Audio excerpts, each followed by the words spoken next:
Topiknya adalah sebagai berikut. Ada dua topik besar, yaitu sistem tiga fase dan koneksi Y.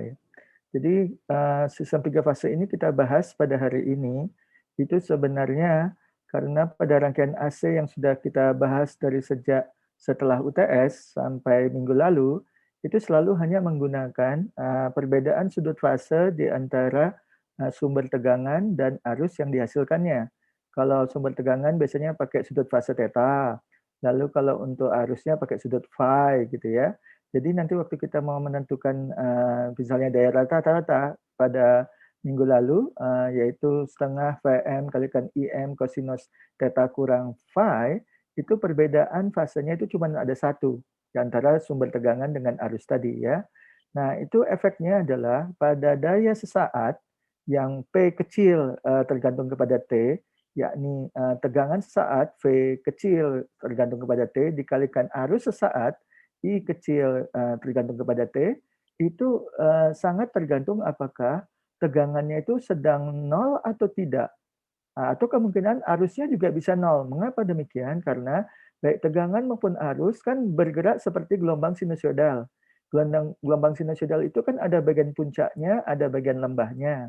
Nah, sebelum berubah dari bagian puncak ke bagian lembah, kan dia melewati sumbu mendatar dan sempat bernilai nol, apakah tegangan ataupun arus.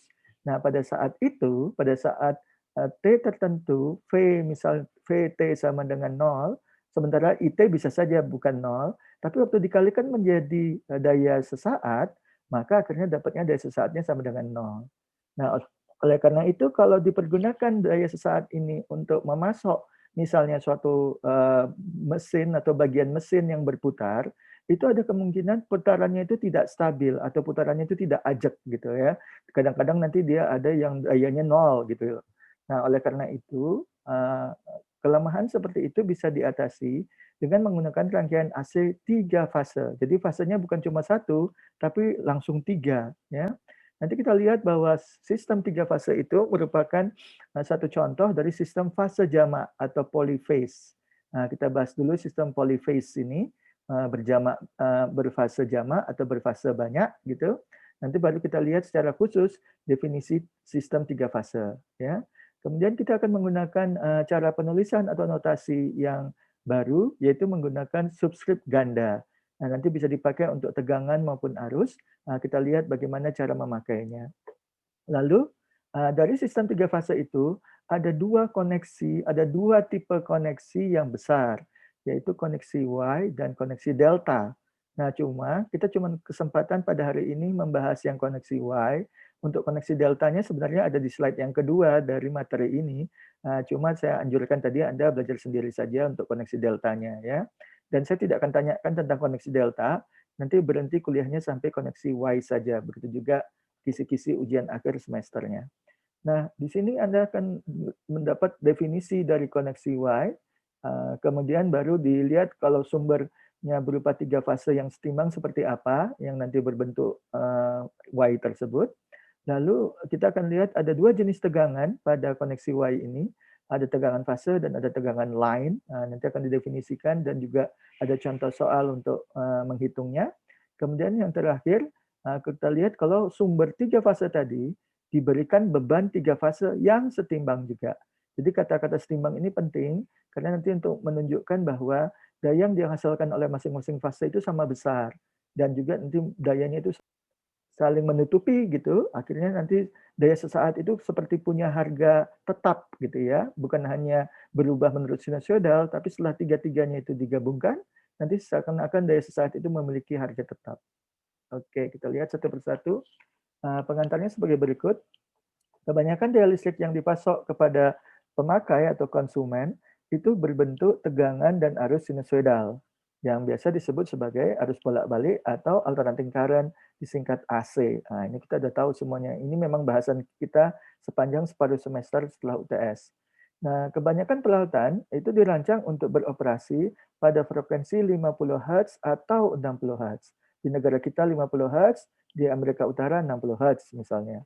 Nah, kebanyakan sistem yang 60 Hz kini dibakukan untuk bekerja pada tegangan 120 volt RMS. RMS adalah singkatan dari root mean square, yang menunjukkan bahwa tegangan ini bukanlah tegangan puncak atau VM biasanya atau amplitudo dari gelombang tegangan sinusoidal, tetapi merupakan tegangan efektif. Tegangan efektif sudah kita definisikan minggu lalu, itu merupakan tegangan rangkaian DC equivalent yang bisa menghasilkan daya yang sama pada resistor yang sama pada rangkaian AC, gitu ya. Nah, jadi yang penting adalah daya ratanya sama dari kedua rangkaian AC dan DC tersebut, gitu.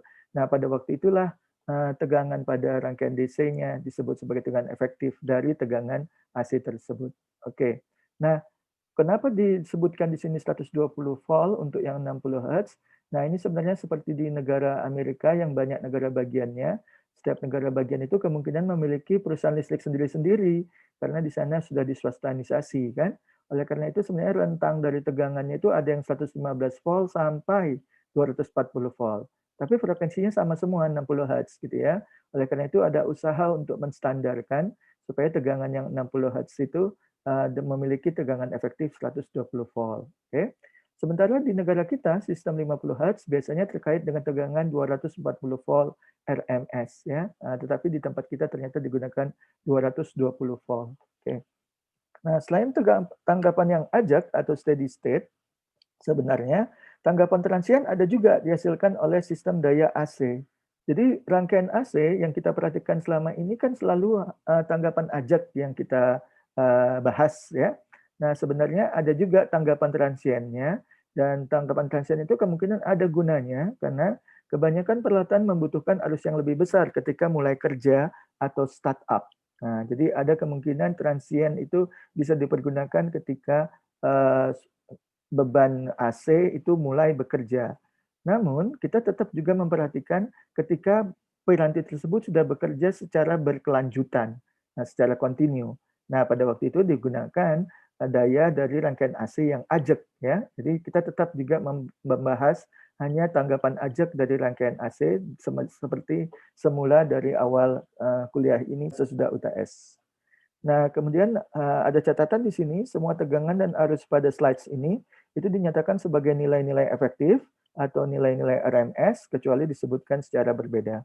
Jadi semua nanti tegangan dan arus yang dibahas pada perkuliahan hari ini itu adalah tegangan dan arus efektif. Oke. Nah, sekarang kita lihat sistem fase jamak. Hingga kini, kalau kita menyebutkan istilah sumber sinusoid, itu berupa sumber tegangan ataupun sumber arus yang menghasilkan gelombang sinusoidal tunggal, satu aja, dengan amplitudo, frekuensi, dan sudut fase tertentu. Nah, contohnya kalau kita mau menyebutkan tegangan, itu adalah V kecil sebagai fungsi dari T kecil sama dengan Vm, itu tegangan puncaknya, lalu kosinus dalam kurung omega T tambah theta misalnya. Nah, maka amplitudo itu dinyatakan oleh Vm, lalu kosinus itu menyatakan gelombang sinusoidalnya, lalu omega itu menyatakan frekuensi kerjanya, radian per detik satuannya, kemudian T itu tergantung kepada waktunya, kemudian ditambah theta, itu sudut fasenya. Jadi itu semuanya sudah merupakan rumusan yang lengkap dari gelombang sinusoidal, ya baik tegangan maupun arus sesungguhnya. Namun di samping itu ada juga sistem fase jamak atau polyphase. Nah, khususnya nanti kita akan membahas lebih banyak sistem 3 fase yang banyak ditemui sebagai sumber maupun sebagai beban, gitu ya. Jadi ada sumber 3 fase, juga ada beban 3 fase. Nah, ternyata ada keuntungan yang real pada pembangkitan dan transmisi secara 3 fase dibandingkan dengan secara 1 fase. Nah, tadi sudah saya singgung, kalau kita hanya menggunakan 1 fase, 1 gelombang sinusoidal baik untuk tegangan maupun arus, nah kemungkinan ada daya sesaat yang nanti berharga 0 pada saat-saat tertentu. Tidak sepanjang waktu, tapi pada saat-saat tertentu. Yaitu ketika gelombang tegangan atau gelombang arus itu menembus sumbu mendatar, ketika itulah harga tegangan atau arus itu sama dengan 0. Nah, kalau salah satu saja 0, maka daya sesaatnya yang V kali I itu pasti sama dengan 0. Nah, jika suatu alat memerlukan daya satu fase, sebenarnya tidak bermasalah kalau dipasok dengan sistem 3 fase. Kenapa? Karena daya satu fasenya itu bisa diambil dari salah satu kaki dari sistem 3 fase ini. Nah, yang dimasukkan dengan kaki di sini itu adalah seperti kalau Anda pernah melihat instalasi listrik di rumah Anda yang dimasukkan oleh petugas PLN atau petugas instalasi dari tiang listrik di dekat rumah, kemudian dibawa masuk ke dalam rumah kita, itu masih Anda bisa lihat bahwa ada 3 kabelnya, 3 atau 4 bahkan. Ada yang warna kuning, ada yang warna merah mungkin, ada yang warna hijau atau warna coklat gitu ya. Pokoknya ada 3 warna yang berbeda-beda. Lalu kalau ada kabel keempat, pasti warnanya hitam, ya, warna yang gelap lah gitu ya. Nah, itu yang warna 3 itulah yang menunjukkan bahwa yang masuk itu sistem 3 fase, ya. Tapi sewaktu saluran itu diteruskan ke piranti seperti televisi atau AC atau kulkas gitu ya, ternyata pirantinya hanya membutuhkan 1 fase. Nah, oleh karena itu cukup diambil 1 kabel yang berwarna tadi bersama kabel netralnya, kabel yang hitamnya atau ground-nya ya. Jadi di sini disebutkan sistem fase jamak paling banyak ditemui adalah sistem 3 fase yang setimbang atau balance three phase system. Jadi 3 fase tadi ditunjukkan oleh kabel-kabel berwarna-warni tadi, kemudian yang bagian ground atau netral itu ditunjukkan oleh satu lagi kabelnya ya. Sumber pada sistem ini bisa memiliki 3 terminal, tidak termasuk sambungan netral atau ground. Nah, jadi boleh ada sambungan netralnya, boleh tidak gitu ya. Oke, nah tadi saya sebutkan kalau kita membutuhkan hanya sistem 1 fase untuk piranti peralatan kita, maka cukup diambil 1 kabel yang berwarna, kemudian dengan bersama 1 kabel netral. Nah, itu sudah bisa dipakai untuk menghidupkan atau menyalakan peralatan kita. Jadi meskipun dipasok 3 fase, tapi ternyata yang dipakai 1 fase di dalam rumah itu bisa gampang dilakukan. Oke. Nah, kenapa mesti 3 fase kalau demikian? Nah, ini dia. Jadi kalau digambarkan sistem 3 fase itu dalam bentuk gelombang lah di sini, lalu kita bisa melakukannya dengan voltmeter, nanti akan terlihat bahwa besarannya itu berubah-ubah sepanjang waktu, atau lebih gampang menampilkannya pada osiloskop. Osiloskop itu kan semacam televisi untuk sinyal gitu ya. Kalau sinyalnya dimasukkan, maka kita lihat perubahan sinyal itu terhadap waktu, itu bisa digambarkan di layar osiloskop gitu ya. Nah, Anda lihat di sini ada gelombang yang berwarna biru dari 0 harganya tegangan 0 volt pada saat T sama dengan 0, maka tidak ada pergeseran fase di sini. Jadi gelombang ini bisa dijadikan standar gitu. Dia naik ke puncaknya, lalu turun, harganya berkurang, lalu mulai berubah arah di sini. Dari puncak menuju ke lembah, kemudian sampai ke minus 1 volt, kemudian naik lagi ke harga sama dengan 0, kemudian naik lagi ke puncak sama dengan 1 volt, lalu turun lagi. Jadi nilai tegangannya itu berubah-ubah terhadap waktu, amplitudonya tetap yaitu 1 volt pada puncak, minus 1 volt pada lembah gitu. Dan kemudian selalu ada harga pada saat-saat tertentu dia bernilai 0. Nah, ini bernilai 0, bernilai 0, bernilai 0 gitu ya, yang gelombang yang biru. Nah, berarti pada saat itu daya sesaatnya itu sama dengan 0. Oke? Nah, tetapi kalau kita menggunakan fase kedua, misalnya gelombang merah ini, maka gelombang merah ini tergeser dari gelombang biru ini, kalau dari waktu mungkin sekitar 5 milidetik gitu ya, sekitar 5 detik. Anda lihat bahwa puncak yang ini, yang merah itu terjadi pada 0,01 detik. Sementara puncak yang biru mungkin sekitar 0,005 detik. Nah, berarti ya mungkin sekitar 5 milidetik lah selisih antara gelombang merah dengan gelombang biru. Dan gelombang biru disebutkan mendahului gelombang merah karena dia lebih dahulu puncaknya tercapai, yaitu pada 0,005 detik, sementara pada 1/100 detik berikutnya baru muncul puncak gelombang yang merah. Ya. Jadi gelombang yang merah terlambat dari gelombang yang biru. Tapi ada juga gelombang yang ketiga, yaitu gelombang yang hijau. Nah, ini puncaknya udah lebih dahulu ada pada waktu T yang negatif. Nah, ini udah selesai puncaknya, udah turun dia ke bawah menuju lembah, lalu menuju puncak yang baru lagi. Nah, ini menunjukkan bahwa puncak yang hijau atau gelombang yang hijau itu mendahului lagi gelombang biru. Nah, di sini disebutkan bahwa pengukuran voltmeter di antara 2 terminal akan menunjukkan tegangan sinusoid dengan amplitudo yang sama, semuanya untuk ketiga gelombang itu semua amplitudonya sama. Namun tegangan ini semuanya tidak sefase, ya. Masing-masing memiliki selisih fase dalam bentuk sudut sebesar 120 derajat dari 2 tegangan lainnya. Jadi yang biru itu mendahului 120 derajat dari yang merah, sementara yang biru tertinggal dari yang hijau juga sejauh 120 derajat. Nah, nanti tanda sudut fasenya bisa tergantung pada pengarahan sumber tegangan. Kita lihat ada dua macam cara penentuan tanda sudut fasenya pada slide yang berikutnya. Oke. Nah, kelebihan sistem tiga fase, ini yang tadi mau saya jelaskan tentang daya sesaat yang nanti bisa berharga 0 pada sistem satu fase.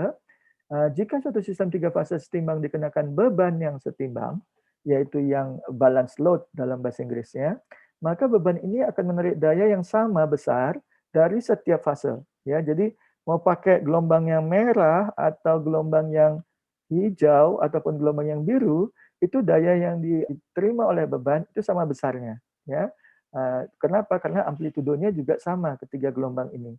Cuma nanti datangnya masing-masing gelombang itu mungkin tergeser sejauh selisih fase 120 derajat tadi.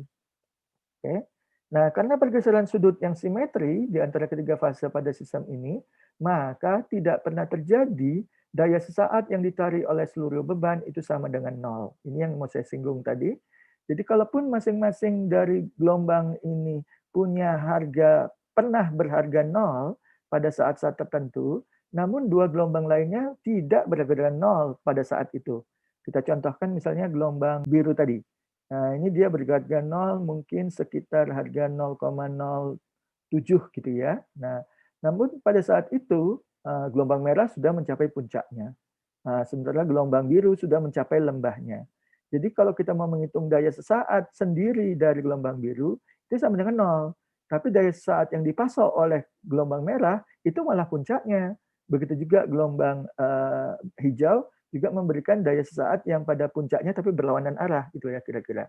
Nah, dengan demikian PT atau daya sesaat pada gelombang biru yang 0 itu bisa dikompensasi, bisa ditutupi oleh gelombang yang merah dan gelombang yang hijau.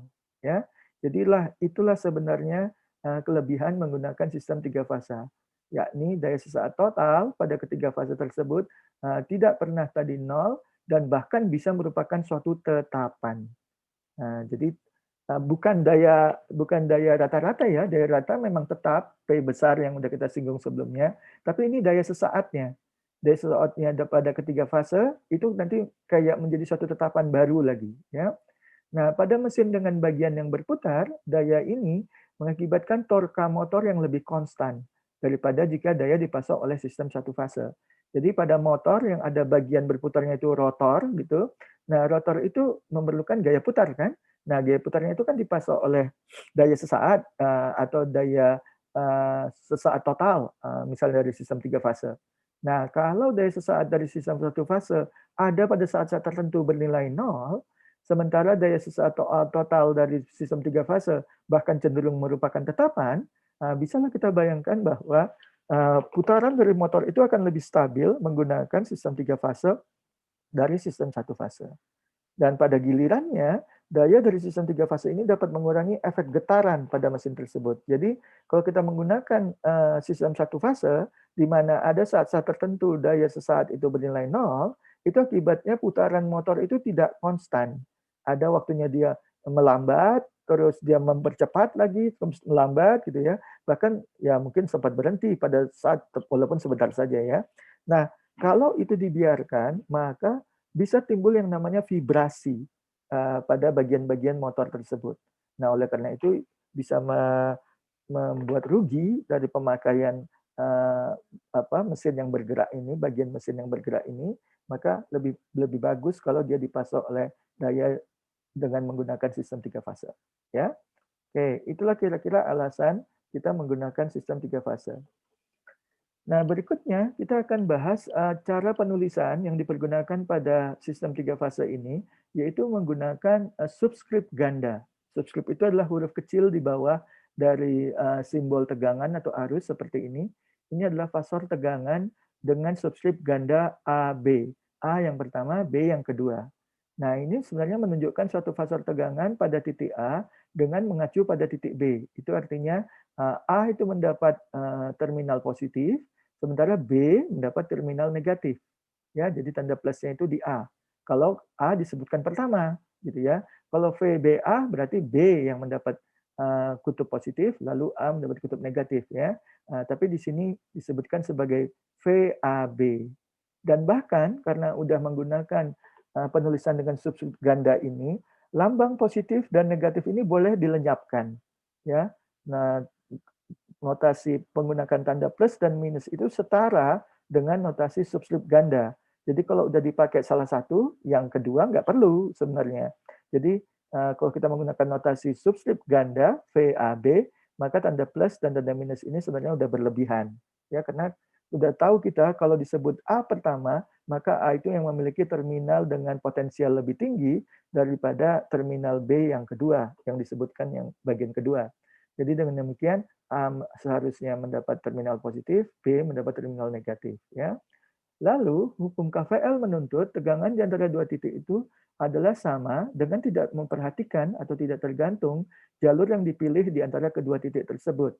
Nah, kita akan lihat nih pada contoh tegangan antara A dan D dituliskan sebagai V dengan sub-sub ganda AD, maka kita bisa mendapatkannya dengan menggunakan beberapa jalur.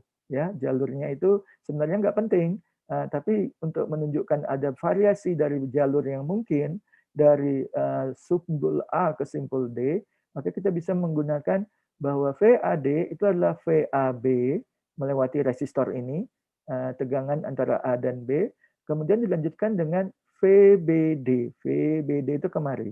Dari B ke D sebenarnya di sini adalah untai terbuka atau open circuit kan. Nah, tapi kan tetap ada tegangan di antara kedua titik ini. Maka dengan demikian bolehlah kita menambahkan VAB tambah VBD, kita mendapatkan VAD. Ya. Atau dengan jalur yang berbeda. VAC, nah ini open circuit lagi, suatu rangkaian untai terbuka, lalu dilanjutkan dengan VCD melewati resistor ini. Maka lagi-lagi kita mendapatkan tegangan atau beda potensial antara A dan D. Nah, cara yang lain lagi, VAB lanjut ke VBC, lalu ke VCD. Nah, itu semuanya menggunakan konduktor. Ada konduktor dengan resistornya, ada konduktor tanpa resistor, ya kan? VAB tambah VBC tambah VCD. Nah, bahkan tanpa menggunakan gambar yang bagian B ini, kita sudah bisa menentukan bahwa komponen-komponen ini memang menghasilkan VAD. Nah, contohnya, VAB tambah VBD, Anda lihat bahwa pada subskrip ganda, pada VAB, B pada posisi kedua, tapi pada VBD, B berada pada posisi pertama.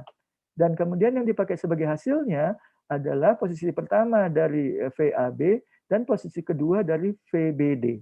Jadi kalau kita melihat bahwa B itu semacam penghubung, maka A itu pangkal, D itu ujung. Ya, maka kita mendapatkan VAD. Nah, coba yang ini. Tanpa melihat gambarnya, kita hanya melihat notasi penjumlahan ini. VAC tambah VCD. C dengan C itu merupakan penghubung. Pangkalnya A, ujungnya D. Maka lagi-lagi kita mendapatkan tegangan VAD. Coba yang bawah ini. Mula-mula VAB tambah VBC, B sebagai penghubung, maka hasilnya harusnya VAC. Ya kan, karena pangkalnya A, ujungnya C. Lalu VAC diteruskan tambah VCD. Dengan C sebagai penghubung, pangkalnya sekarang A, ujungnya adalah D, lagi-lagi kita mendapatkan VAD. Nah, tetapi persamaan keempat atau ekspresi keempat ini nggak mudah untuk mendapatkannya. VAB tambah VCD. Loh, ya penghubungnya B dengan C kan dua hal yang berbeda. Nah, bagaimana kita bisa menyimpulkan bahwa pangkalnya A, ujungnya D. Ini apakah nyambung atau enggak gitu loh ya. Nah, kalau ini yang untuk ekspresi keempat ini, kita harus lihat memang gambarnya. Nah, kalau kita lihat gambarnya, VAB itu memang antara A dan B melewati resistor yang satu ini. Oke, masuk akal itu ada tegangan VAB. Lalu VCD itu juga melewati resistor yang kedua. Nah, masuk akal nih, ada tegangan antara C dan D. Lalu kenapa bisa itu resultantenya, hasil penjumlahannya adalah VAD. Nah, ternyata ini benar juga kalau kita perhatikan bahwa antara B dan C itu hanya berupa konduktor. Konduktor saja itu kan sama aja seperti untai short atau hubung singkat.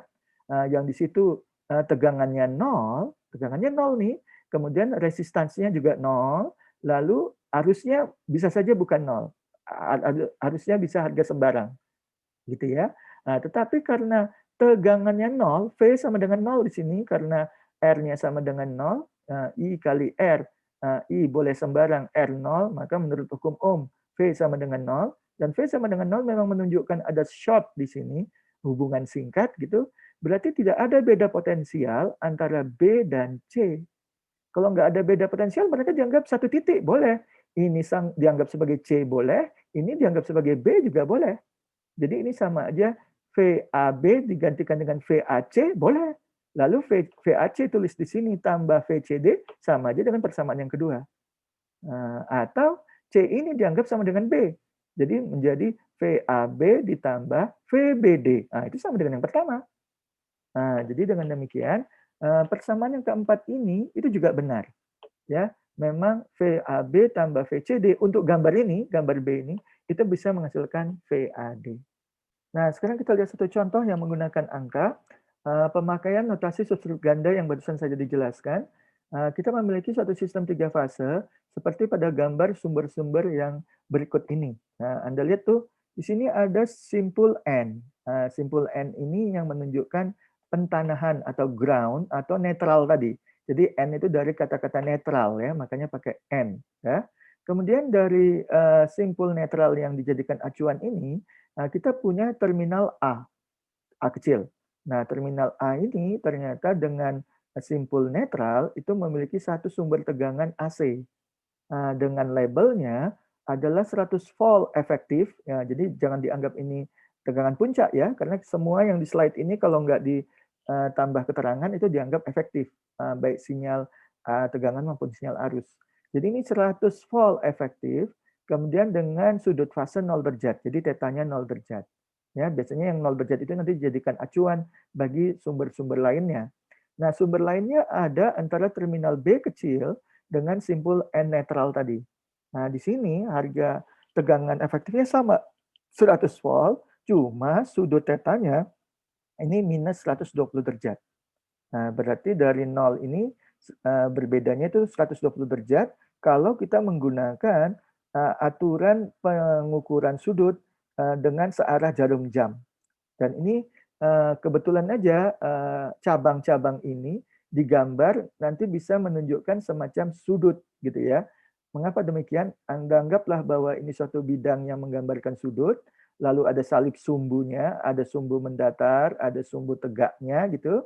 Nah, sumbu mendatar yang positif itu sama dengan cabang ya, antara terminal A dan N yang ada sumber tegangan 100 derajat ini.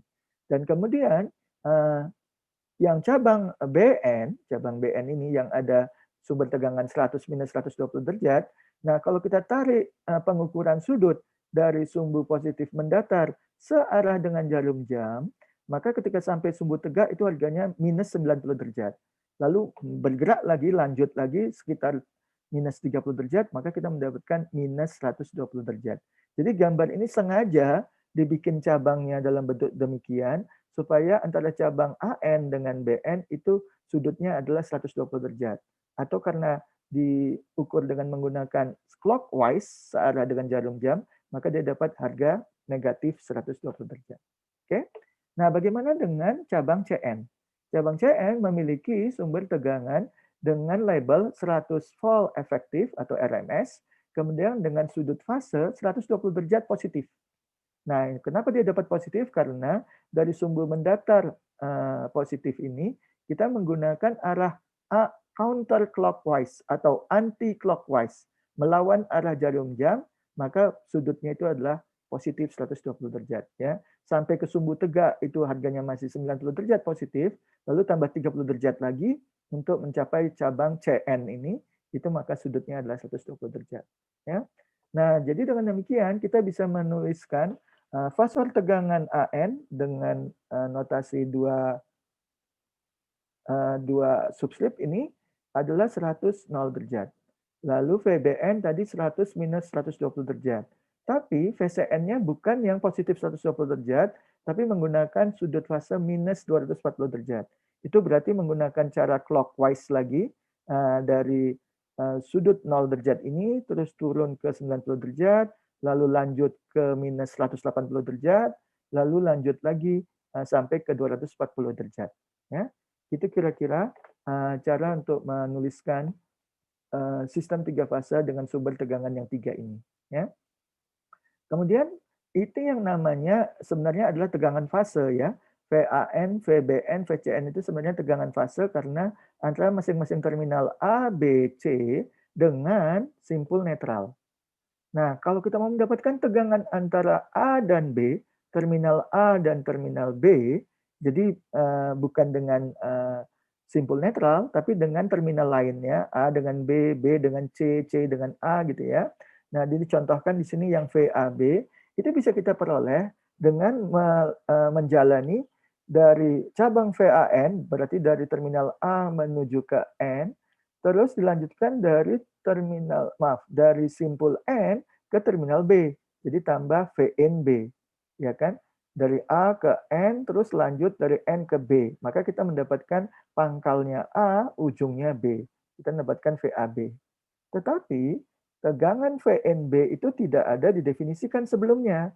Yang ada itu adalah VBN dari B ke N. Oleh karena itu kita tetap bisa menggunakan VBN, tapi tandanya dibalik. Dia diberi tanda negatif. Jadi ini sekarang VAN kurang VBN, itu kita dapatkan VAB. Ya. Nah, sekarang baru kita pakaikan angkanya. VAN itu tadi adalah 100 derajat, kemudian VBN itu adalah 100 sudut minus 120 derajat. Nah, dikurangkan. Nah, karena dua-dua dalam bentuk polar, maka harus diubah dulu ke bentuk rektangular sebelum dilakukan pengurangannya. Nah, oleh karena itu, sekarang saya tuliskan dulu 100 derajat, lalu satu lagi 100 minus 120 derajat. Nah, itu harusnya udah kelihatan di sini. Nah, ini kalau dituliskan dalam bentuk rektangular, ini dapatnya 100 tambah J0. Ya, kenapa begitu? Karena dapatnya tadi kan dari 100 kosinus 0 derajat dengan 100 sinus 0 derajat. Nah, itu kan cara kita mengubah dari polar ke rektangular. Ini 100 kali 1, yang ini 100 kali 0. Jadi dapatnya 100 dan 0. Ini nanti jadi bagian real, ini jadi bagian imajiner. Oke, nah sekarang bagaimana yang ini? Nah, ini berarti 100 kosinus minus 120 derajat dengan 100 sinus minus 120 derajat. Oke, nah ini lebih bagus saya kerjakan pakai kalkulator aja. Nah, ini dia, ada nih. Jadi saya bisa melakukan 120 dulu sudutnya, lalu kasih minusnya, ini dia minusnya, kemudian baru dikenakan kosinus. Baru kalikan 100, gitu. Ada beberapa kalkulator yang mesti kerjanya begitu. Oke, ini dapatnya minus 50. Jadi bagian realnya dapat minus 50. Oke, kemudian yang bagian sinusnya, 120 gini, lalu kasih tandanya negatif, lalu sinuskan, ini sinuskan minus 0,87, baru kalikan 100 kali 100. Ini dapatnya minus 86,6. Minus 86,6. Semua satuannya volt ya. Cuman saya nggak menampilkan aja, angkanya aja yang saya tampilkan. Berarti dengan demikian ini dapatnya minus 50 kurang J 86,6. Gitu ya. Saya periksakan di sini. Ini dia. Minus 50 kurang J 86,6. Nah, berarti udah bisa kita lakukan pengurangannya. Yang real dikurangkan dengan yang real, yang imajiner dikeluarkan dengan imajiner gitu ya. Tapi di sini kan tidak ada bagian imajiner. Maksud saya begini.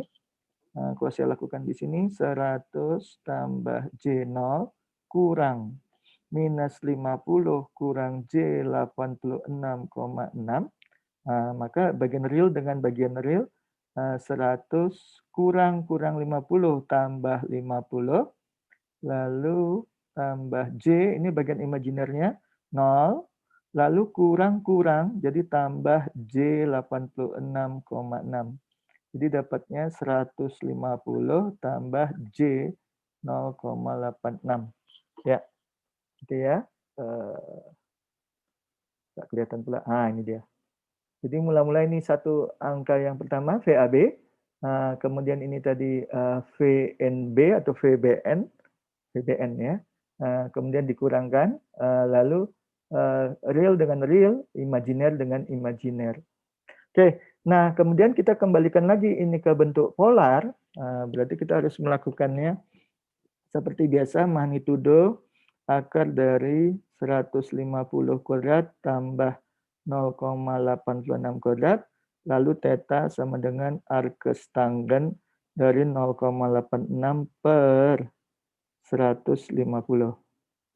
Nah, ini dapatnya berapa kalau dipakai kalkulator?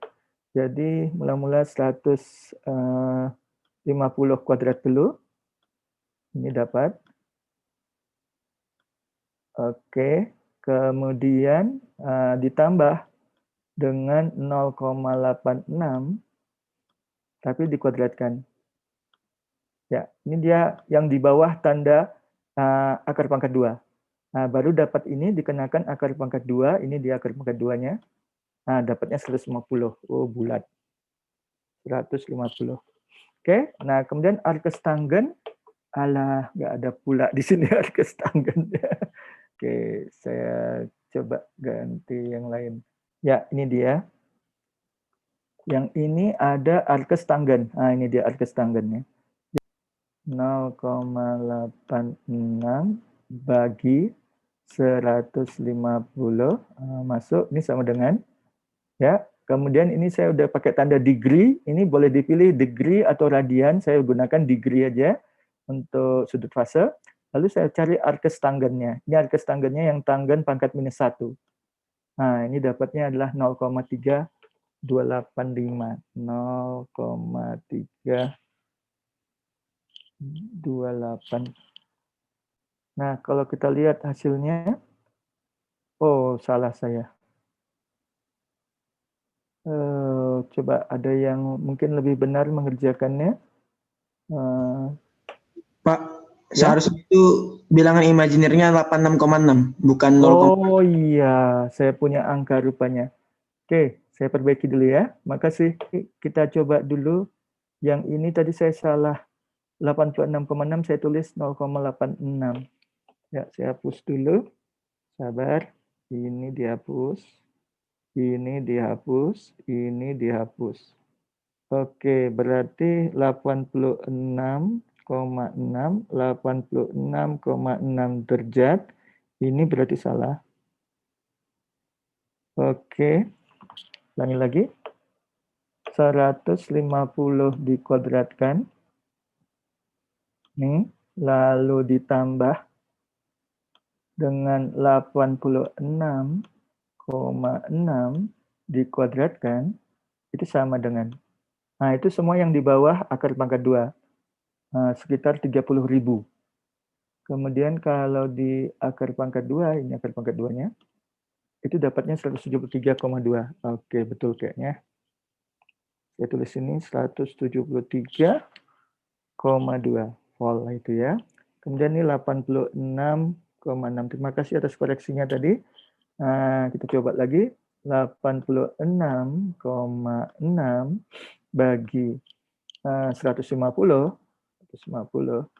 Kemudian sama dengan 0,5773. Baru di arkes tanggenkan. Betul, dapatnya 30 derajat itu. 29,99 atau 30 derajat. Ya, ini sesuai dengan hasil di sini. 123,2 dengan sudut 30 derajat. Itu merupakan tegangan antara terminal A dan terminal B. Ya.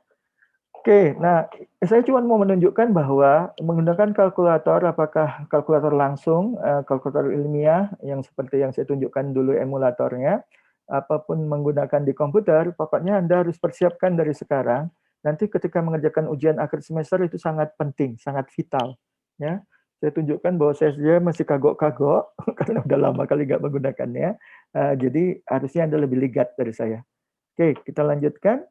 Nah, kemudian kalau digunakan yang namanya diagram fasor, maka kita juga bisa menggambarkan setiap cabang yang ada di rangkaian ini, nah ini tadi antara cabang AN, cabang BN, cabang CN, ini sekarang diwakili oleh satu vektor, ya, garis berpanah. Ini ada vektor yang mewakili cabang antara terminal A dan N tadi, ini namanya vektor VAN. Ya. Kemudian ada vektor VBN, lalu ada vektor VCN. Ya. Nah, Anda lihat anak panahnya malah ke arah keluar gitu ya. Kita menyebutkan C lebih dahulu lalu ke N, kan tadi N tahunnya di tengah ini ya. Nah, tapi ternyata beda ini cara notasinya, malah VAN itu arahnya anak panahnya keluar, bukan menuju N, tapi malah kayak menuju A gitu ya. Atau kita jangan confuse, jangan membingungkan dengan terminal A, B, C dengan simpul N ini. Ini barang yang berbeda lagi ini sesungguhnya, tapi sama-sama menggambarkan hubungan yang sama. Misalnya, kalau mendapatkan VAB, kita menggunakan VAN, lalu lanjut sama garis yang putus-putus ini. Nah, ini sebenarnya adalah VNB. Supaya kita bisa meletakkannya, ini VNB merupakan kebalikan dari vektor VBN, lalu ini kebalikan, lalu digeser. Nah, digeser itu vektor dalam bidangnya itu tidak berubah, tidak mengalami perubahan.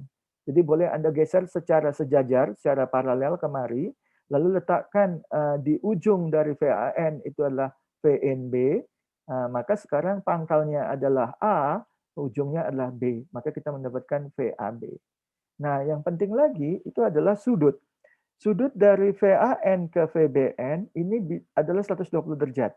Atau lebih tepatnya minus 120 derajat ya kalau kita searah dengan jarum jam. Tapi yang di sini pakai harga mutlaknya aja rasanya. Kemudian dari VBN ke VCN juga 120 derajat. Lalu VCN ke VAN juga 120 derajat. Nah, cuma yang VAB ini ternyata membentuk sudut 30 derajat dengan VAN sesuai dengan hasil pekerjaan kita tadi. VAB itu 30 derajat dari cabang yang mendatar positif ini, ya. Oke, dan atau magnitudonya itu bisa ditunjukkan oleh panjang dari vektor ini. Jadi kalau masing-masing tadi panjangnya adalah 100 volt, ini kan 100 volt, 100 volt, maka hasil resultante VAB itu adalah 173,2 volt. Nah, itu yang merah ini. Ya, panjangnya memang lebih panjang daripada yang hitam. Nah, kita lanjutkan lagi. Ini sistem dengan menggunakan subskrip ganda, tapi pada arus. Ya, dari tadi kita menggunakan tegangan saja. Nah, sudah pasti kita bahwa tegangan VAB, A yang positif, B yang negatif, atau A dengan potensi lebih tinggi daripada B. Nah, bagaimana dengan arus? Arus itu dituliskan sebagai fasor arus dengan subskrip ganda AB. Ternyata adalah arus yang mengalir dari titik A ke titik B melalui satu jalur yang paling langsung. Nah, biasanya jalur dengan satu elemen. Nah, jadi kalau kita lihat gambarnya di sini ada suatu rangkaian listrik menggunakan sumber AC, lalu ada terminal A, terminal B, maka cara notasi arus ini udah benar, yaitu mengatakan bahwa arusnya itu mengalir dari terminal negatif ke sumber ke terminal positif, atau naik ke atas begini ya. Maka tepat dengan anak panah ini itu adalah IAB. Namun, fasor arus AB itu bisa juga diperoleh dari sini. Dari A itu langsung ke D, lalu dari D lewat resistor ke C, lalu dari C lewat resistor atas ke B. Itu juga IAB sebenarnya. Ya kan? Cuma tidak melewati jalur yang paling langsung. Karena dia melewati lebih banyak elemen, yaitu elemen resistor ataupun kapasitor, kemudian lewati lagi resistor yang atas ini. 2 elemen. Padahal kalau menggunakan sumber tegangan ini hanya melewati satu elemen, yaitu sumber ini sendiri. Jadi dengan demikian yang lebih tepat IAB adalah yang langsung dari terminal A ke terminal B melewati sumber tegangan ini. Ya, jadi ternyata bahwa arus IAB sudah benar, tapi arus ICD dari C ke D ini itu sebenarnya bisa lewat resistor, bisa lewat kapasitor. Yang mana yang sebenarnya ICD? Nah, jadi penulisan dengan menggunakan subskrip ganda ini pada arus kadang-kadang bisa menimbulkan kebingungan pada rangkaian yang paralel serupa ini. Nah, oleh karena itu biasanya ditambah keterangan ICD yang melewati resistor. Berarti yang ini dia, yang arus sebelah kiri. atau ICD yang melewati kapasitor, itu berarti yang lewat cabang kanan. Ya, itu kira-kira untuk menyelesaikan masalah notasi arus menggunakan sub-sub ganda pada rangkaian paralel. Oke, sekarang kita latihan bersama yuk. Nah, pada rangkaian di bawah ini, Anda melihat ada banyak resistor terhubung, ada yang mungkin seperti paralel, ada yang mungkin seri, tapi saya nggak tanya itu. Lalu ada sumber arus dengan labelnya masing-masing. Diketahui bahwa fasor arus Fj, jadi kita belajar menggunakan sub-sub ganda ini, Fj berarti dari F ke J, yang melewati resistor ini, itu arusnya 3 ampere. Lalu arus DE, mana D? Ini D, dari E lewati resistor yang di tengah ini, itu besarnya 2 ampere. Lalu IHD, ini H, ini D, itu besar arusnya minus 6 ampere. Jadi minus 6 ampere itu dari H ke D. Kalau kita mau mengubahnya menjadi positif 6 ampere, berarti arusnya bergerak dari D ke H. Ya, jadi arti tanda label yang negatif itu berarti arah arusnya bisa dibalik sebenarnya untuk mendapatkan arus yang positif. Oke. Nah, sekarang coba tentukan berapa arus ICD. Mana ICD? Ini C, ini D, lalu IEF, lalu IIJ, dari I ke J ke bawah sini. Oke, kita mulai yang pertama dulu. ICD, berapa Dek? Anda boleh menjawab pakai kotak chat, Anda boleh menggunakan mikrofon Anda. Nah, gimana kuncinya? Kuncinya adalah menerapkan hukum Kirchhoff arus. Hukum Kirchhoff arus berlaku pada suatu simpul yang mengatakan bahwa jumlah arus yang masuk pada suatu simpul sama dengan jumlah arus yang keluar dari simpul tersebut. Jadi kalau kita mau mengatakan mencari arus ICD dari C ke D, berarti ada 2 simpul yang terlibat, simpul C atau simpul D. Yang mana yang lebih tepat di sini dipergunakan untuk menerapkan hukum Kirchhoff arus? Simpul C atau simpul D? Dengan melihat informasi yang ada, baik yang diberikan soal maupun yang ada di gambar. Simpul C. Ah, betul, simpul C. Nah, coba Dek, jawab berapa besarnya jadi arus ICD? Min 3. Minus 3. Yang menjawab tadi Muhammad, cepat kali namanya hilang. Coba Muhammad, jelaskan mengapa Anda dapat minus 3 ampere dengan di simpul C ini. Kan kalau misalnya berdasarkan KCL, hukum Kirchhoff kan jumlah arus yang masuk sama dengan jumlah arus yang keluar. Jadi kan yang 905 ampere itu kan dia jadi arus masuk. Betul. Nah, ini terus ada bercabangnya ada di sumber arus 8 ampere sama yang arus CD. Artinya arus CD ditambah sumber arus 8 ampere sama dengan 5. Berarti ICD-nya 5 dikurang 8, jadinya min 3 ampere. Oke. Bagus. Cara berpikirnya bagus. Nah, kalau saya berpikirnya lebih gampang lagi. Jadi yang dipatok itu adalah simpul C. Simpul C itu jumlah arus masuk sama dengan jumlah arus keluar.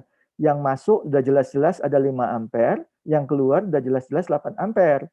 Jadi sebenarnya saya butuh arus masuk satu lagi di cabang antara C dan D ini, itu sebesar 3 ampere. Tapi harus masuk. 5 ampere ditambah 3 ampere, nah itu semua arus masuk 8, lalu keluarnya juga 8 ampere. Hukum Kirchhoff terpenuhi. Tapi jawaban saya itu dari D ke C 3 ampere, IDC sebenarnya. Yang ditanya adalah ICD pada arah yang berlawanan, maka dikasih aja labelnya negatif minus 3 ampere. Betul Muhammad bin Abdullah? Oke, sekarang lanjut ke bagian kedua. Arus IEF. IEF. Berarti antara simpul E dan simpul F. Yang mana yang diterapkan hukum Kirchhoff arus KCL? Di simpul E atau di simpul F? Simpul F, Pak. Simpul F. Oke, silakan simpul F. Berapa harganya? IEF? Arus dari E ke F itu 7, Pak. 7 ampere. Nah, bagaimana mendapatkannya? Coba jelaskan. Kan yang ditanya itu kan arus dari F ke B itu 4. Dan pada yang ditanya itu juga arus pada I, F ke J itu 3, Pak.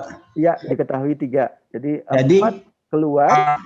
Arus 4 itu keluar, 3 itu keluar. Ya. Nah, yang arus F itu kan harus masuk, Pak. Jadi 4 ditambah 3 itu sama dengan 7. Betul, betul. Oke, jawaban Anda benar. Mohon maaf tadi nama Anda nggak kelihatan pada saya. Oke, Samil Husaini ya tadi yang menjawab. Iya, Pak. Oke, terima kasih Samil. Oke, nah berikutnya IIJ arus pada simpul dari I ke J. Siapa yang mau menjawab? Kalau bisa mahasiswa lainnya. 7 bukan, Pak? 7 juga. Ginan Muhammad Z. Coba jelaskan, dari mana Anda dapat 7-nya?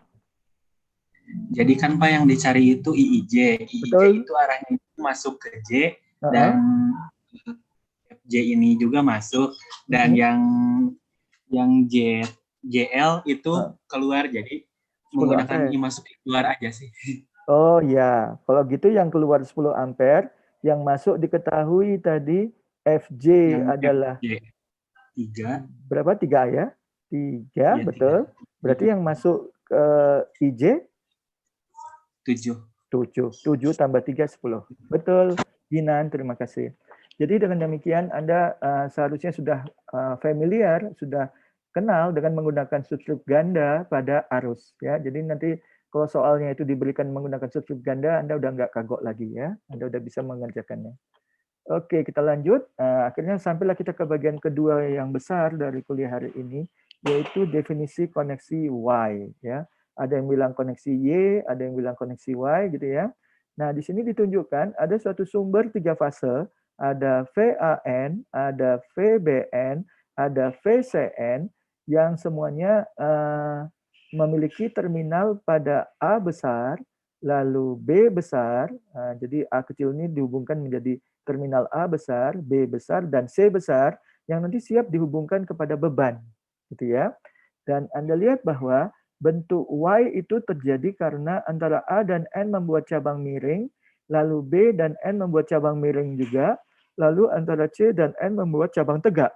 Ini kayak huruf Y atau huruf Y, ya. Itu sebabnya namanya koneksi Y, ya.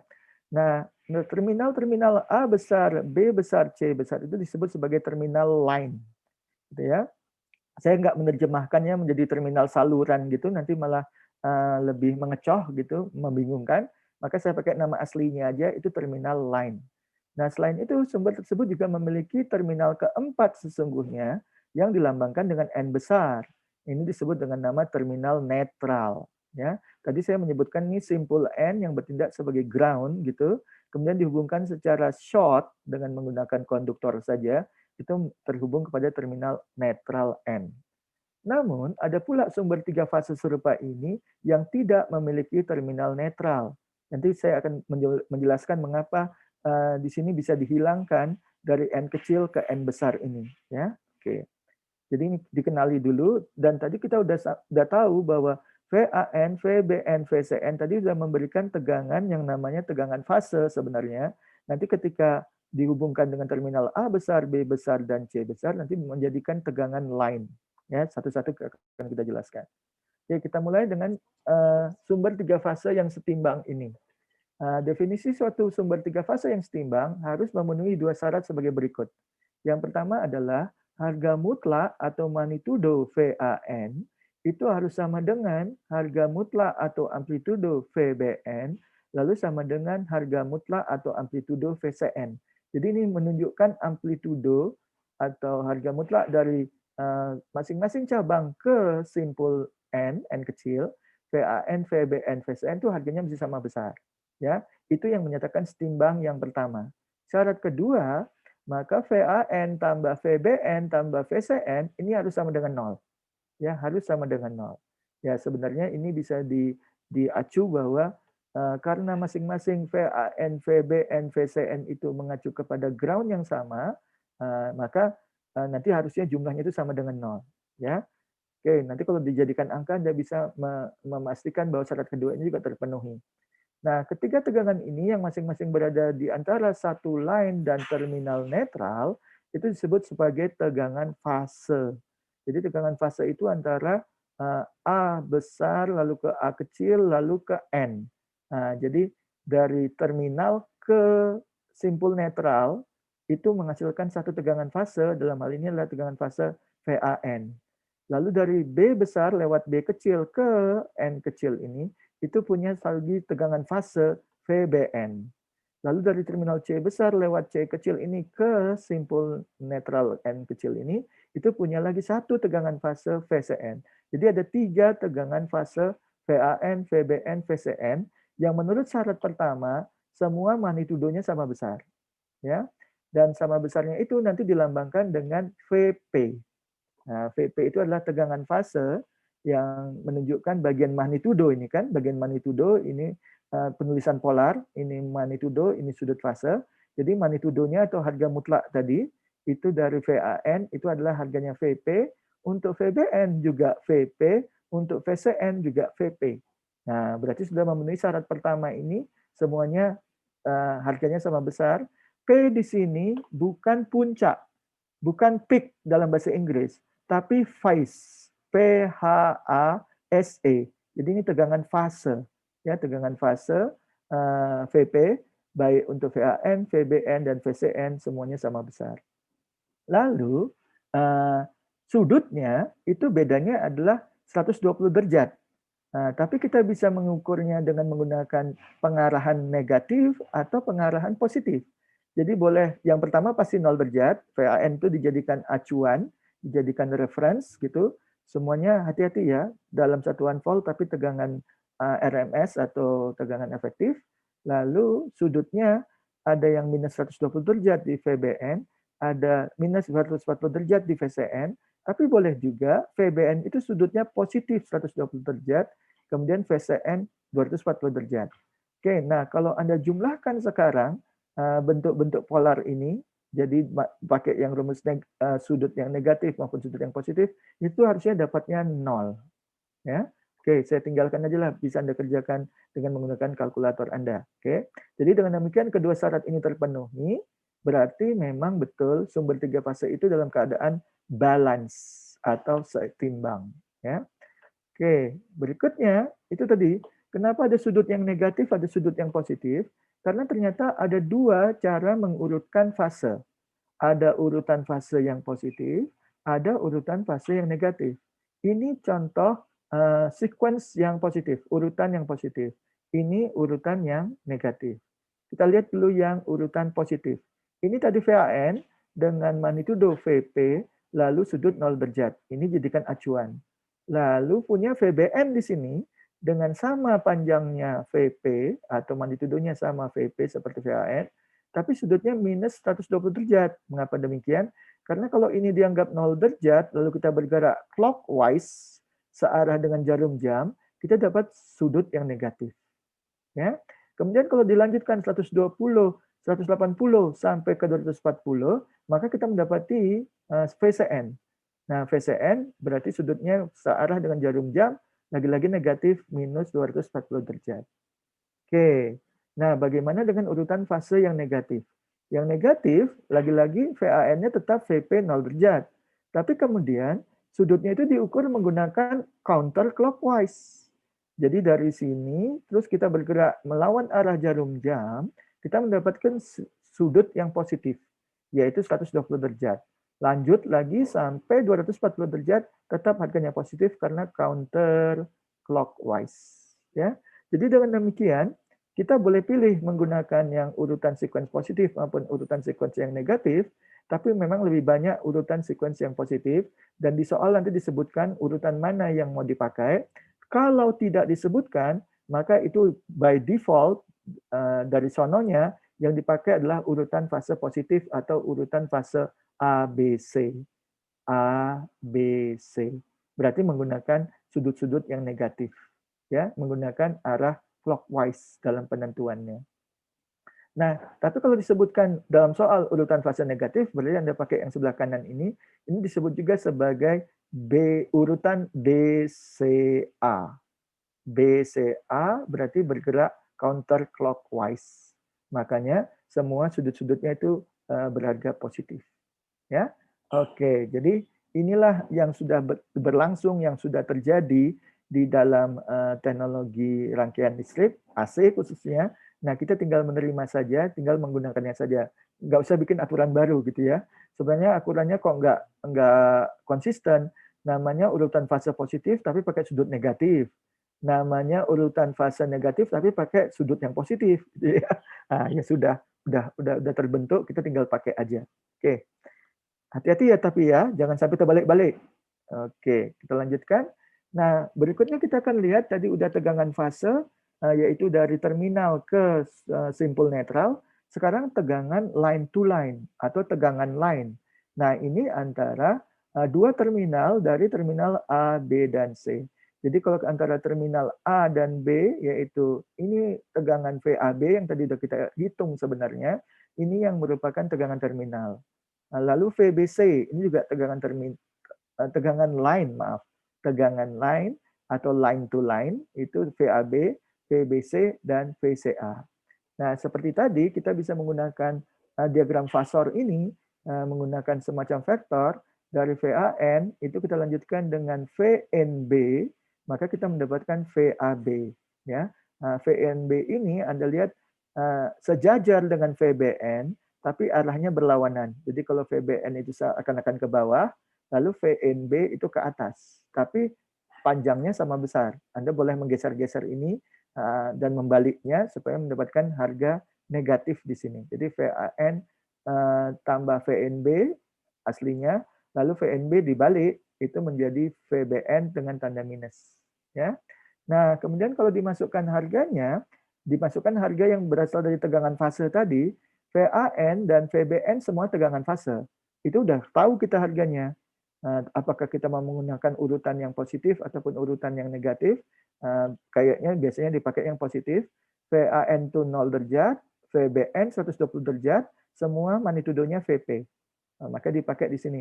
VAN, VP 0 derajat, VBN, VP minus 120 derajat. Minusnya itu menandakan yang dipakai adalah urutan fase yang positif, ya, yang positif. Oke, nah berarti kita bisa lagi-lagi melakukannya seperti tadi, diubah dulu menjadi rektangular. Nah, ini VP dengan 0 derajat, hasilnya VP saja. Lalu VP dengan sudut minus 120 derajat, ini dikerjakan di sini. VP kalikan kosinus minus 120 derajat, lalu J VP sin 120 derajat. Ya, karena di luar ini tandanya minus, maka ini juga tandanya minus, gitu ya. Nah, diperoleh ternyata kosinus 120 minus 120 derajatnya adalah minus setengah. Nah, minus setengah dengan min ini menjadi positif setengah. Sementara sinus min 120 derajat itu dapatnya min setengah akar 3. Dikenakan dengan min yang di sini menjadi plus juga. Jadi kita mendapatkan 1 kalikan VP, itu untuk VP yang pertama ini. Ini 1 kali VP. Lalu kosinus minus 120 derajat dengan minus tadi dapatnya setengah. Ini setengah kalikan VP yang ini, ya. Lalu sinus minus 120 derajat, tadi minus setengah akar 3, dikalikan minus jadi positif, dah. Kemudian dikalikan dengan J VP. Ini J-nya, VP-nya di luar. Jadi VP bisa dikumpulkan di luar, lalu semuanya yang lainnya di dalam kurung ini. Nah, kalau kita lakukan ini, 1 tambah setengah, 1 setengah, kemudian bagian imajinernya setengah akar 3, kalau dijadikan dalam bentuk polar, itu ternyata dapat magnitudonya akar 3 VP. Akar 3 VP. Anda bisa buktikan sendiri, dan sudut fasenya dapatnya 30 derajat. Ya, inilah dia VAB yang tadi memiliki sudut 30 derajat dengan panjangnya akar 3 kali dari panjang semua tegangan fase. Tegangan fase tadi besarnya adalah VP, VAN, VBN, VCN itu lebih pendek, lebih panjang lagi tegangan line vektornya. Ya. Nah, dengan cara yang sama seperti ini, seperti untuk mendapatkan VBC, berarti kita mulai dari VBN, lalu dilanjutkan dengan VNC. Nah, VNC ini bisa diambil dari VCN, kan ini paralel nih antara hijau yang solid dengan hijau yang putus-putus ini paralel, tapi arahnya berlawanan. Kalau VNC itu ke arahnya kemari, VCN arahnya ke sana. Nah, berarti nanti kita akan menambahkan VNB dengan VNC sama dengan VBN kurang VCN. Nah, lagi-lagi nanti diperoleh tentunya VBC ini akar 3 VP itu adalah magnitudonya atau amplitudonya, kemudian sudutnya minus 90 derajat dari VAN. Nah, VAN dijadikan patokan. Jadi ini bergerak searah dengan jarum jam 90 derajat. Minus 90 derajat. Ya. Lalu yang terakhir VCA dari VAN ini ternyata nanti sudutnya adalah minus 210 derajat searah dengan jarum jam. Lalu panjangnya atau magnitudonya tetap akar 3 VP. Ya. Dengan demikian, kita bisa menyatakan bahwa VL atau tegangan line itu selalu akar 3 VP. Jadi magnitudo dari fasor tegangan line atau line to line dalam bentuk RMS itu selalu akar 3 dari tegangan fase. Ya, tegangan fase. Nah, dengan demikian kita selalu bisa mencari tegangan fase, lalu tegangan line kalikan aja dengan akar 3. Ya. Nah, di sini ada latihan. Dengan menggunakan hukum KVL, seharusnya bisa menunjukkan jumlah ketiga tegangan line VAB tambah VBC tambah VCA itulah 0. Tadi yang 0 tadi adalah jumlah tegangan fase. Jumlah tegangan fase ini kan VAN, VBN tambah VCN sama dengan 0. Supaya memenuhi syarat kesetimbangan, Anda boleh menambahkan yang ini, tambah yang ini, tambah yang ini, atau yang ini, tambah yang bawah sini, sama tambah sini, itu harus dapatnya 0. Begitu juga ketika sudah menjadi tegangan line, itu yang 3 ini, VAB, tambah VBC, tambah VCA, itu harus dapatnya 0 volt. Ya, 0 volt. Oke, coba buktikan sendiri ya. Oke, nah kemudian ini suatu topik yang kadang-kadang bisa membingungkan nih, yaitu tentang urutan fase positif, yang mana tadi ini, itu kita bisa mengatakan bahwa VAN itu mendahului VBN, sementara VBN mendahului VCN, gitu. Ya tadi di sini, VAN mendahului atau memimpin VBN, lalu VBN memimpin VCN masing-masing sebesar 120 derajat. Itu semua untuk tegangan fase. Untuk tegangan line, maka kita bisa mengatakan VAB itu lebih dahulu daripada VBC. Lalu VBC lebih dahulu dari VCA. Ya, oke. Nah, dua pernyataan di atas juga berlaku untuk urutan fase yang negatif. Jadi yang ini, ya. Tapi gunakan istilah bukan memimpin, tapi gunakan istilah terlambat terhadap atau terlambat dari. Ya, jadi kalau dibaca di sini, VAN terlambat dari VBN dan VBN terlambat dari VCN masing-masing sebesar 120 derajat kalau menggunakan urutan fase yang negatif. Ya. Nah, kadang-kadang itu bisa jadi perdebatan. Saya mau meninggalkan perdebatan itu. Ikutin aja yang udah ditulis di sini. Ini yang dianggap sebagai yang baku, ya. Ya. Oke. Nah, sekarang sampailah kita ke beban. Jadi nggak ada gunanya kalau kita punya sumber tegangan Y kalau nanti cuma berhenti di terminal A besar, B besar, atau C besar. Harus dilanjutkan dengan beban sehingga bisa disampaikan daya yang terbangkitkan oleh sumber tegangan Y yang balance ini akan bisa diteruskan kepada ketiga beban yang juga balance. Ya, balance bisa ditunjukkan bahwa harga impedansnya semuanya sama. Ya, beban dilambangkan dengan impedans ZP yang berada pada setiap line dari A, kemudian ke terminal netral N, dari A besar ke N besar. Jadi supaya Anda nggak bingung, saya ulangi lagi. Semua yang tegangan fase itu cuma melibatkan sumber tegangan. Jadi A kecil ke N kecil ini tegangan VAN fase. Dari B kecil ke N kecil ini VBN fase. Dari C kecil ke N kecil ini tegangan VCN fase. Ini semua tegangan fase. Tapi begitu keluar dari A kecil ke A besar, terus ke N besar, ini sudah merupakan tegangan line. Nah, jadi tegangan line itu yang keluar dari sumber tegangan untuk memasok beban, memesan ZP. Jadi line yang lain, tegangan line yang lain adalah dari B. Dari B kecil ini ke B besar, lalu melewati ZP ke N besar. Nah, itu juga tegangan line. Ya. Nah, begitu juga kalau udah melebatkan beban, baru tegangan line itu bisa kelihatan. Dari C kecil ke C besar, lalu ke N besar, melewati ZP itu juga tegangan line. Sebenarnya kita bisa memperlakukan sumber tegangan Y dengan beban Y yang setimbang ini sebagai superposisi dari 3 rangkaian satu fase. Nah, ini lebih gampang nanti kita untuk menganalisisnya. Yang rangkaian yang pertama, itu dari N kecil ke A kecil, lalu ke A besar, lalu lewat ZP ke N besar, lalu kembali ke N kecil. itu sudah membentuk satu kalang, satu untai tertutup.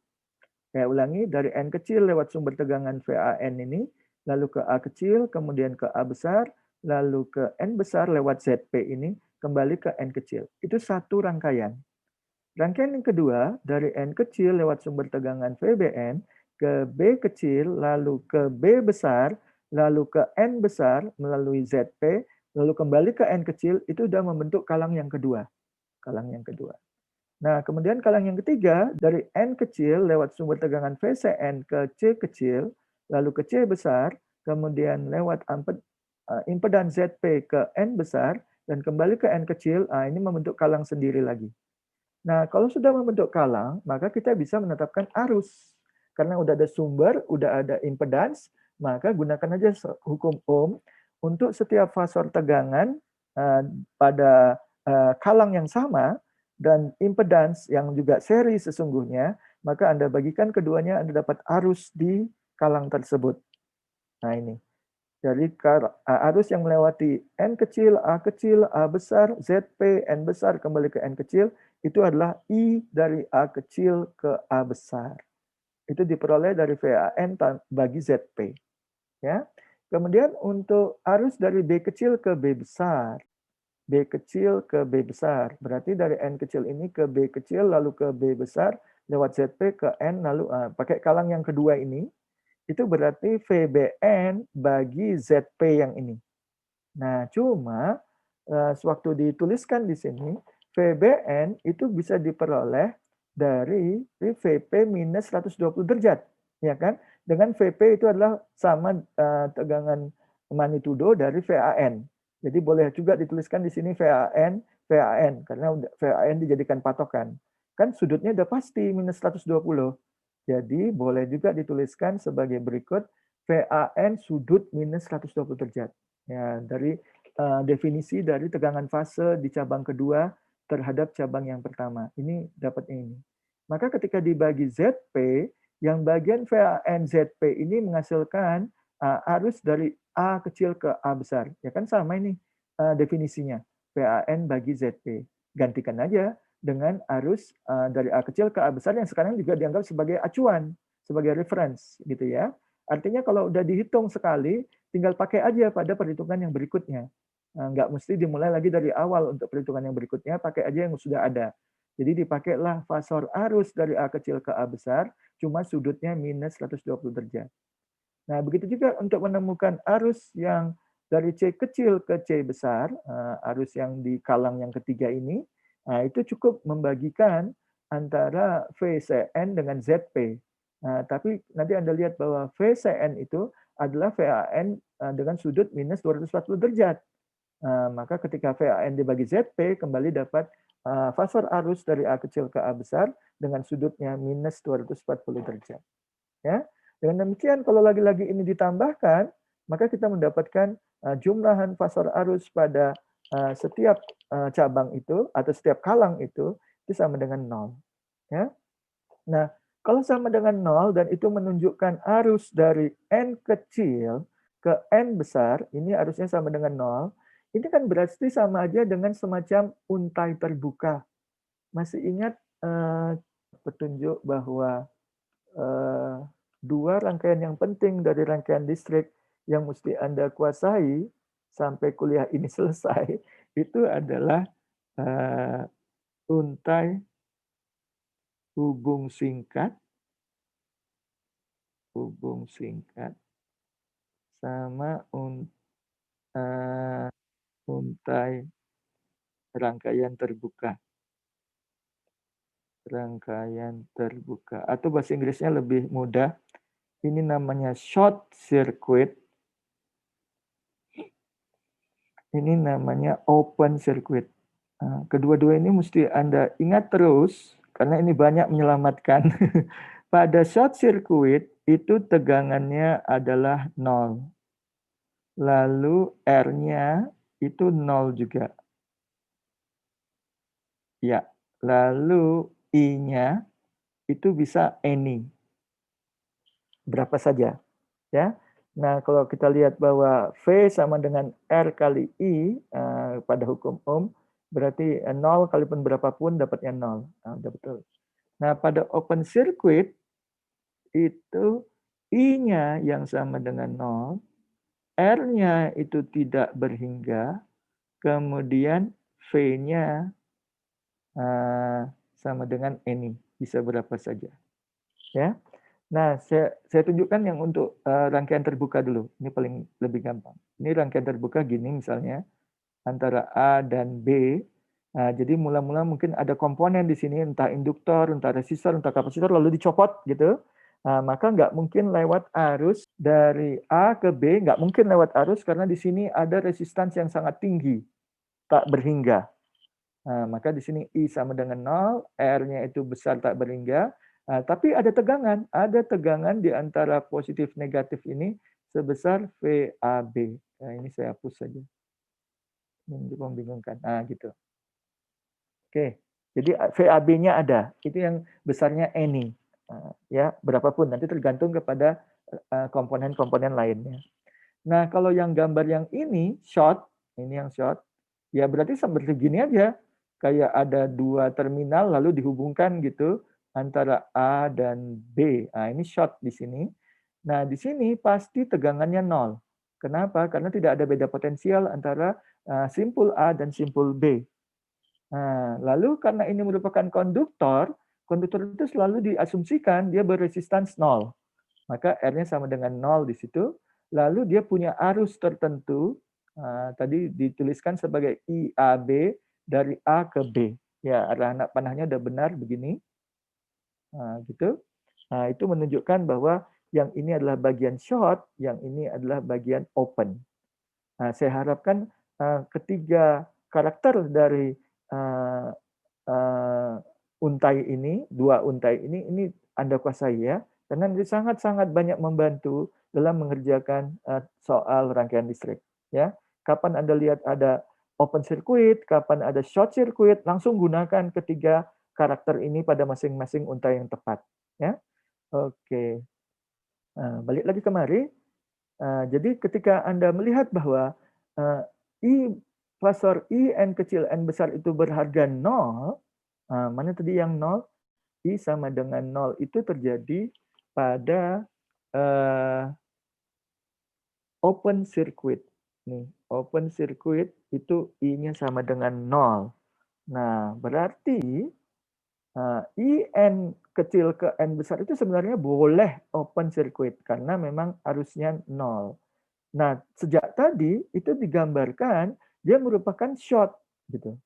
Jadi kok boleh short bisa juga open gitu. Gambarnya short tapi harganya open.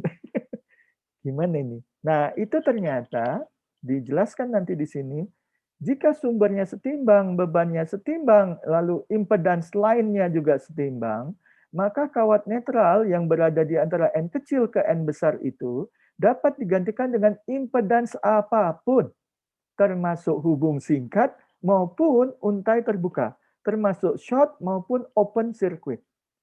Ini yang mau saya sampaikan, bahwa gambar ini itu seakan-akan menyiratkan bahwa ini adalah short. Nah, tetapi tidak ternyata, karena di sini tegangannya 0. Juga resistansinya boleh berapa saja, dari 0 sampai tak berhingga pun boleh diletakkan di sini, nggak berefek sama bagian-bagian lainnya dari rangkaian setimbang, sumber, dan beban ini. Ya, itu yang mau saya sampaikan. Nah, lalu impedans P di sini, berarti impedans fase ini antara A besar ke N besar, B besar ke N besar, C besar ke N besar, sama ini semuanya, harga ZP, nanti boleh aja ketambahan ada impedans lain di sini. Jadi antara A kecil dengan A besar ada ZL di sini. ZL-nya bukan untuk load, tapi untuk impedans line. Jadi impedans line itu nanti perhubung seri dengan impedans fase, gitu, itu bekerja pada satu kalang dari A kecil ke A besar ke N besar ke N kecil. Nah, ini kalang yang ini. Dia punya ZL sendiri. Lalu juga ada ZL antara B kecil dengan B besar. Lalu ada ZL antara C kecil ke C besar. Itu yang disebut dengan impedance line. Tapi impedance line karena terhubung dengan impedance fase secara seri, maka nanti bisa digantikan dengan ekivalen impedance beban. Impedans beban itu nanti semuanya setimbang baik pada masing-masing cabang, pada masing-masing kalang, ya, pada masing-masing fase. Ya. Dengan demikian di sini jika impedans ZL disisipkan secara seri pada masing-masing ketiga kawat line, lalu ada impedans Zn disisipkan pada kawat netral antara N kecil dengan N besar, maka ketiga impedans line dapat digabungkan dengan impedans beban yang pada fase impedans Zp tadi, maka beban efektifnya masih setimbang. Dan juga kawat netral tetap memiliki impedans sama dengan 0. Padahal tadi sudah disisipkan Zn, tapi tetap dianggap impedansnya 0. Ya, itu keunikan dari rangkaian Y ini.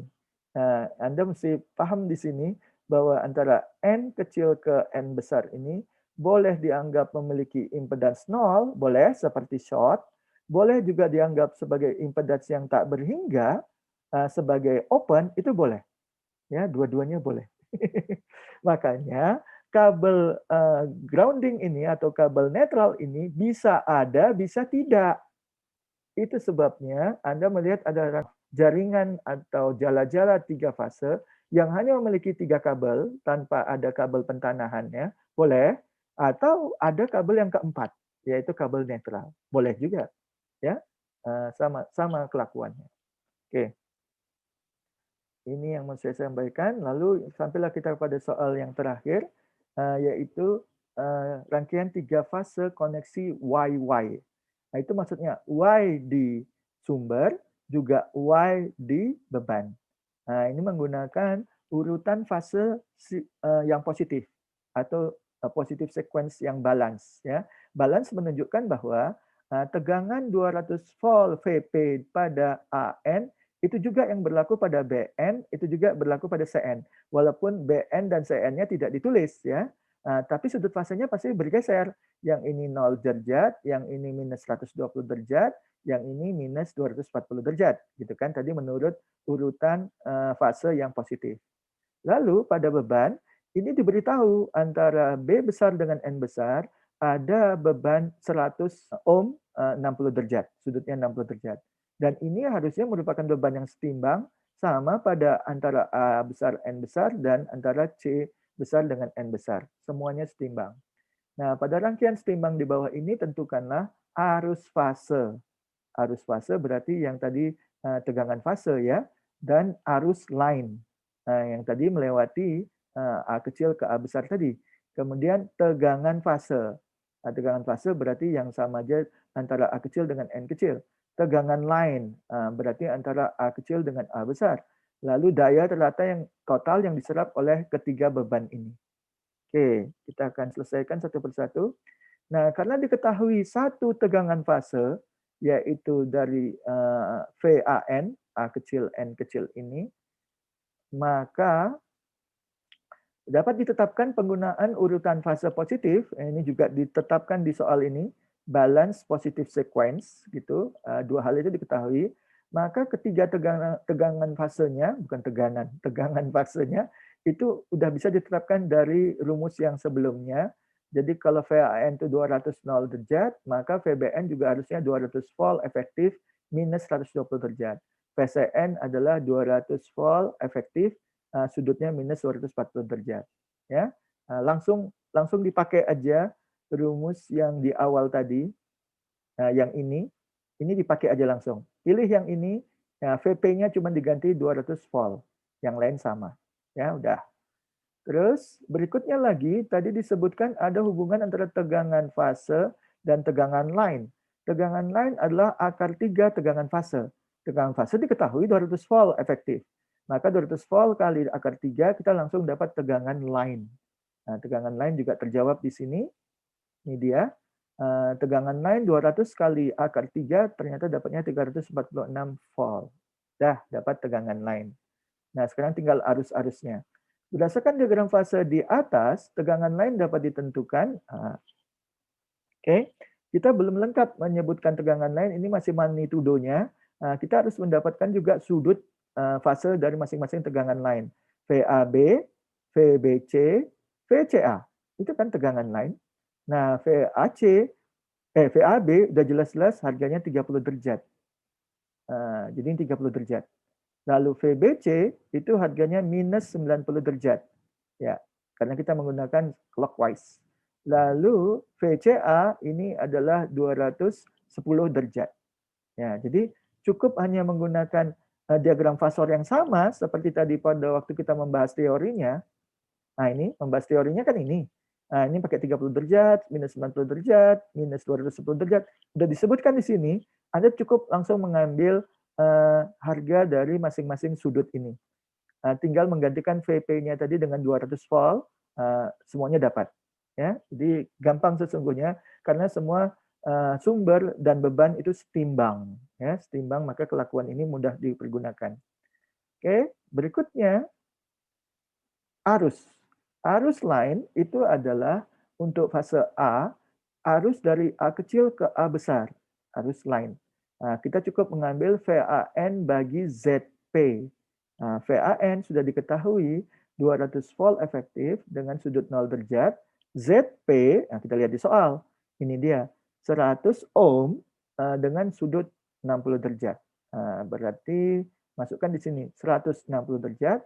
Nah, kita dapat 2 ampere efektif, 200 bagi 100, lalu 0 kurang 60 minus 60 derajat sudutnya. Ya, dapatlah arus line. Nah, arus line yang lain itu sebenarnya terkait dengan arus AA, A kecil A besar. Nah, tadi di sini. Waktu kita udah tahu IAA, maka IBB itu sama dengan IAA juga, cuman sudutnya tergeser minus 120 derajat. Itu dengan asumsi bahwa sudut fase dari IAA itu 0 derajat. Maka nanti semuanya tergeser 120, 120. Jadi yang ini 240 kalau dari harga yang sebelumnya. Nah, oleh karena itu, karena kita tadi dapatnya bukan 0 derajat IAA-nya, tapi minus 60 derajat kan, waktu dilakukan hukum Ohm di sini, maka kita harus menggeser minus 60 derajat itu kurang 120 untuk IBB, minus 60 tergeser minus 240 untuk ICC. Ya, jadi hati-hati. Yang ini jangan langsung pakai harga sudut ini. Nah, ini asumsinya karena IAA-nya sudutnya 0 derajat. Tapi di soal itu dapat sudutnya minus 60 derajat. Ini kan minus 60 derajat. Maka yang lainnya itu tergeser sejauh 120 derajat. Minus 120 derajat. Jadi ini jadi minus 180, yang ini menjadi minus 300. Harga mutlaknya sama semua, diambil dari IAA tadi, 2 ampere efektif. Ya, oke. Nah, kemudian bagaimana dengan arus fase? Tadi ada pertanyaan arus fase rasanya. Ya, arus line dan arus fase. Nah, karena arus line dari IAA ini ke sini, lalu dilanjutkan kan sebenarnya kalangnya ke A besar, N besar, lalu dari N besar ini ke N kecil, yang ini tadi nggak digambarkan di sini, dianggap sebagai open circuit gitu, tapi menurut saya lebih memudahkan kalau digambar garis short di sini, sehingga kelihatan satu kalang yang satu fasenya itu kelihatan gitu loh. Kalau ini bisa mengecoh kita untuk membuat kalang N kecil, A besar, N besar, C kecil, N. Nah, itu bahaya. Jadi udah melanggar fase yang lainnya kan. Padahal tadi disebutkan bahwa sistem sumber beban 3 fase setimbang itu boleh dianggap sebagai superposisi. Superposisi itu semacam penjumlahan dari 3 kalang satu fase. Nah, ketiga kalang satu fase tadi sudah saya tunjukkan, N kecil ke A kecil, A besar ke N besar, kembali ke N kecil. Jadi sebaiknya ini tetap ada gambar garisnya, ya seperti yang tadi. Nah, seperti yang ini, ya, oke. Jadi lebih mudah untuk membedakan antara ketiga rangkaian yang satu fase itu, ya. Nah, karena semuanya terhubung seri, baik sumber tegangan, resistor, induktor, gitu, lalu kembali ke ground. Berarti kalau kita udah dapat tegangan line dan kemudian beban line, lalu arus line itu dari A kecil ke A besar, itu berarti sama juga untuk tegangan arus fase dari N ini ke A, sama. Ya, jadi makanya di sini arus fasenya adalah yang ini juga, A kecil ke A besar, B kecil ke B besar, C kecil ke C besar, itu sama dengan IAN, IBN, ICN, ya, karena semua rangkaiannya itu terhubung seri komponen-komponennya. Dan terakhir, bagaimana kita menentukan daya reratanya. Nah, daya rata kita bisa menggunakan rumus untuk rangkaian satu fase sinusoidal atau AC, yaitu V efektif kali I efektif kosinus theta kurang phi. Masih ingat? Daya rata V efektif kali I efektif itu membuat daya semu, lalu ada bagian power factor kosinus theta kurang phi, atau theta kurang phi itu adalah sudut power factor. Nah, pelajaran yang minggu lalu. Nah, itu aja kita pergunakan. Jadi sebenarnya bisa juga menggunakan rumus daya kompleks, yaitu fasor tegangan AN dikalikan dengan konjugat dari fasor arus AA. Nah, boleh juga ini tegangan kali arus nih, tapi dalam bentuk kompleks semuanya, lalu baru diambil bagian realnya, tapi lebih gampang pakai yang ini, udah langsung real gitu. Oke, nah berarti V efektif kita ambil dari yang sini, VAN ini. VAN itu harga efektifnya 200 volt, ini 200 volt. Lalu arusnya, ini dia arus efektifnya 2 ampere, ini 2 ampere. Lalu kosinus, lalu sudutnya ambil dari sini, 0 derajat, 0 derajat. Kemudian ambil sudut arusnya minus 60 derajat. Tapi karena di sini theta kurang phi, kurang minus 60 derajat, maka ditambah 60 derajat. Ya. Nah, ini kalau dilakukan kosinus 60 derajat kalikan 2 kali 200 dapatnya adalah 200 watt. Ini hanya untuk satu fase atau satu kalang yang melibatkan A kecil, N kecil, A besar sampai N besar. Ya, jadi satu kalang ini. Nah, kalau ini bebannya itu mengambil 200 watt, padahal beban yang lain semuanya setimbang, berarti ini juga 200 watt, ini 200 watt yang dipasok oleh ketiga tegangan yang juga setimbang ini, maka daya totalnya cukup 3 kali 200 sama dengan 600 watt. Itu jawabnya. Jadi yang diserap oleh beban ketiga fase ini total itu 3 kali 200, 600 watt. Dan terakhir, semuanya bisa digambarkan dalam bentuk diagram fasor. Ini tadi VAN yang dijadikan patokan, ini diketahui tadi sudutnya 0 derajat, besarnya tegangan 200 volt efektif. Kemudian kita bisa menentukan VBN yang tadi selisih sudutnya minus 120 derajat. Lalu VCN minus 120 dari VBN, tapi minus 240 dari VAN ini. Oke. Kemudian ini untuk tegangan fase. Tegangan lain tadi sudah ditentukan juga, PAB pasti sudutnya 30 derajat dari VAN dengan harga akar 3 kali 200 tadi, karena ini tegangan lain. Kemudian yang bagian VBC ini membentuk sudut 90 derajat dengan VAN, 90 tambah 30 jadi 120 derajat juga selisihnya dari VAB. Jadi VBC dengan VAB membentuk sudut 120 derajat. Lalu VBC ke VCA juga 120 derajat dengan besar yang sama, magnitudo yang sama. Itu tegangan line. Nah, kemudian ada arus. Arus line atau arus fase ini sama. Jadi di sini kita punya IAA tadi 2 ampere minus 60 derajat. Nah, ini dia. IAA lebih pendek lagi vektornya. Sudutnya 60 derajat clockwise, berarti minus 60 derajat. Lalu IBB sama panjangnya dengan sudut harusnya 180 derajat. Betul nih, 180 derajat kan membuat garis mendatar dengan sumbu mendatar.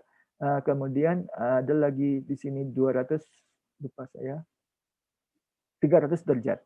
300 derajat untuk membentuk ICC. Oke, habis sudah bahannya. Jadi untuk rangkaian, bukan rangkaian, lebih tepatnya sistem 3 fase koneksi Y, kita sudah membahas dari mulai sumber tegangan sampai ke beban yang semuanya balance, semuanya setimbang. Akibatnya kita cukup menggunakan teori yang sudah diturunkan ketika kita mengerjakan soalnya, hanya perlu mengubah ketika menggunakan hukum Ohm di sini, menghitung arus dari fasor tegangan dan impedans beban. Terima kasih atas perhatian Anda mengikuti seluruh rangkaian kuliah ini. Mohon maaf kalau ada salah kata, salah tindakan saya. Ada banyak kesalahan saya yang mungkin saya nggak sengaja saya nggak paham bahwa saya melakukan kesalahan tersebut, jadi harap dimaklumi. Kemudian saya cuma bisa memberikan dorongan kepada Anda untuk belajar sebaik-baiknya, dan nanti pada ujian akhir Anda bisa mengerjakan semua soal dengan lancar dan mendapatkan nilai yang layak untuk Anda. Ya, sekali lagi terima kasih. Aku berkata wassalamualaikum warahmatullahi wabarakatuh.